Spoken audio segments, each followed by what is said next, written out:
Proses melamarnya itu sudah menggunakan e-recruitment Alfamidi. Kriteria-kriteria tersebut sudah tidak ada.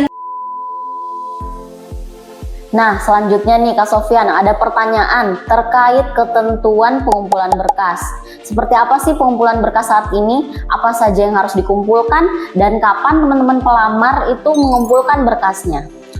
Nah, untuk berkas, kami tidak melakukan proses pengumpulan berkas fisik lagi pada saat proses seleksi. Namun, kami akan melakukan pengecekan sebagai bentuk validasi terhadap berkas teman-teman seperti KTP, ijazah, dan juga CV.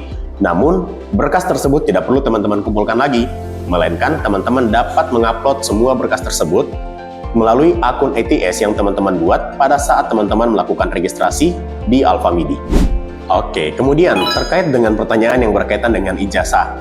Bagaimana kalau misalkan para pelamar ijazahnya hilang, kemudian belum keluar, dan lain sebagainya? Oke, untuk ijazah saat ini teman-teman boleh menggunakan fotokopi ijazah yang sudah dilegalisir atau surat keterangan lulus dari sekolah. Kalau yang teman-teman yang ijazahnya hilang, teman-teman boleh meminta surat keterangan dari sekolah untuk diserahkan kepada kami dan kami akan melakukan validasi ke pihak sekolah teman-teman. Oke, kemudian pertanyaan berikutnya terkait dengan sertifikat vaksin. Apakah kita semua masih mengumpulkan sertifikat vaksin pada saat proses seleksi? Oke, untuk sertifikat vaksin, sekarang kita sudah tidak mewajibkan untuk mengumpulkan sertifikat vaksin. Namun, apabila teman-teman memiliki sertifikat vaksin, boleh disertakan sebagai berkas pendukung. Nah, kemudian ada pertanyaan terkait dengan dress code. Nah, terkait dengan penampilan ataupun dress code pada saat proses seleksi di Alfamidi seperti apa sih, Kak Dian? Oke, untuk dress code teman-teman pelamar yang melamar di Alfamidi, untuk posisi office teman-teman bisa berpakaian office look gitu, berarti bebas rapi ya, tidak menggunakan kaos oblong, menggunakan kemeja.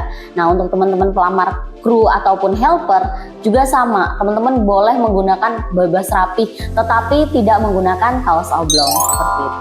Oh, satu pertanyaan lagi nih Kak, terkait SKCK. Nah, sekarang tuh SKCK kan wajib ya, seperti apa sih Kak sebenarnya untuk pemberkasan terkait SKCK?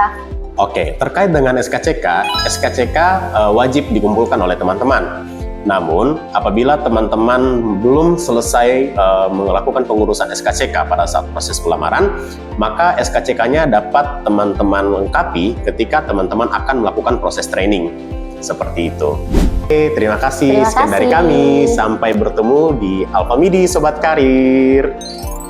Nah, untuk jabatan kru, penempatan kerjanya akan disesuaikan dengan kebutuhan perusahaan dan akan juga dilihat dari domisili tempat tinggal, sehingga untuk aksesibilitas dari tempat kerja menuju ke rumah dan begitu sebaliknya dari rumah ke tempat kerja itu bisa terjangkau dan akan lebih mudah untuk proses kerjanya.